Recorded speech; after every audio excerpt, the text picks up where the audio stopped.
as he does today. And while my grandfather Dhirubhai redefined business in India, he irrevocably changed the course of Indian cinema. It is our honor and privilege to welcome on this occasion India's most respected icon, the living legend, Shri Amitabh Bachchan.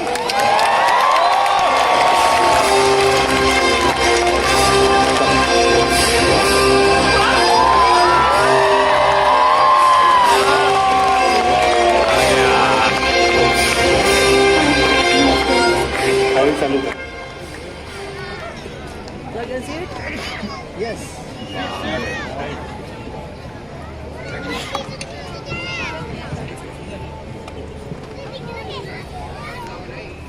हर जुब्बा पर देखी जाएगी मेरी माद खाला, मधुशाला। हर घर में देखा जाएगा मेरे साकी का प्याला, हर घर में चर्चा अब होगी मेरे मधु विक्रेता की, हर आंगन में गमक उठेगी मेरी सुरभित मधुशाला।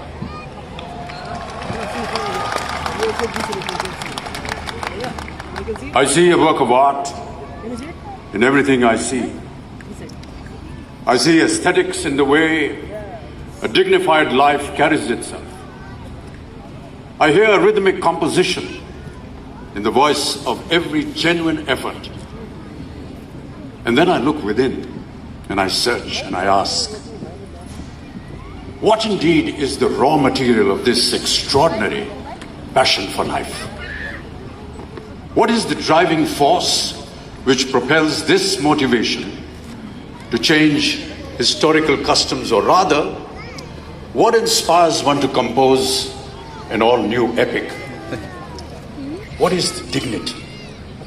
What is that pride made of, which refuses to be shaken by harsh realities?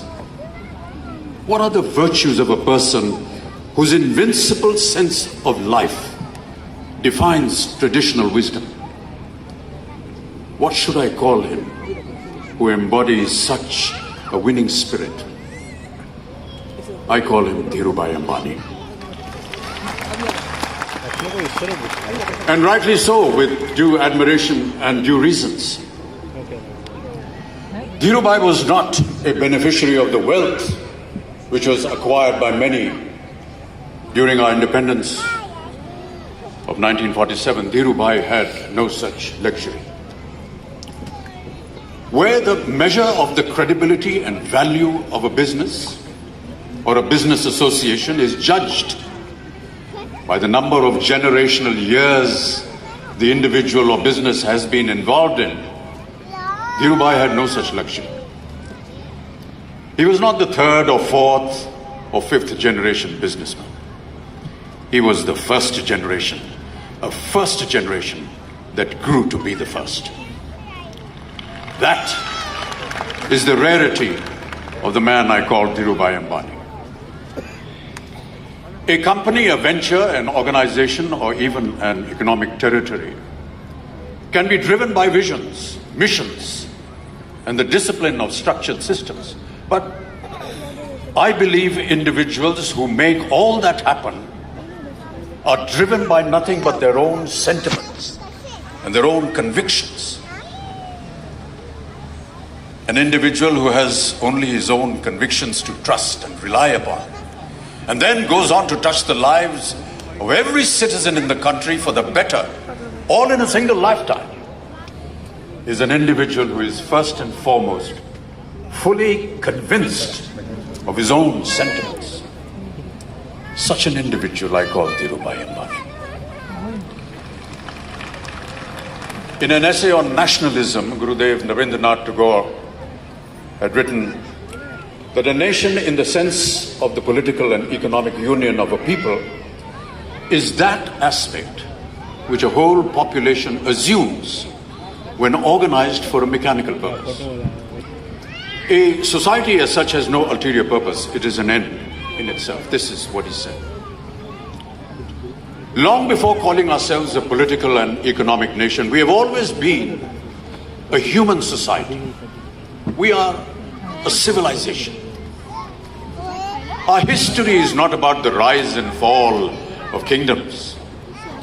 Our narrative has always been about our social lives and spiritual ideas. It's been about our heroes. This then is the reason that I believe a phenomenon called Dhirubhai Ambani could have happened only in India. We believe that humanity comes before a nation. We believe that humanity begins with the character of our own life. We believe, and therefore we are. This is something I believe which is at once individual and universal. An end, an objective, a purpose cannot govern a sentiment. The sentiment is a priority. That sentiment must occur before anything else. I'll give you my own example. I'm an actor. Acting as a performing art is a purpose, an objective of a sentiment which I carry within me. The purpose cannot make the sentiment happen. To put it simply, I cannot enact a role if I don't feel like it. So, permit me to extend this analogy to the industrial enterprise of Dhirubhai. I believe opportunities did not invite Dhirubhai to his dreams. His dreams invented those opportunities.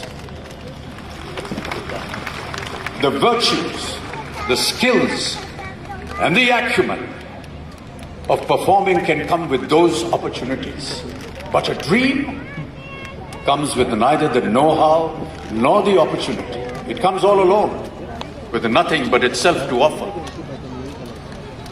So the faith in that dream, the faith in its rationality and goodness, the faith in its fairness is what I call confidence.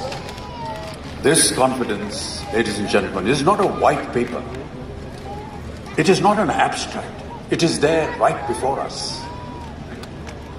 The sheer magnitude of Dhirubhai's achievements is evidence that his confidence was not a figment of his imagination.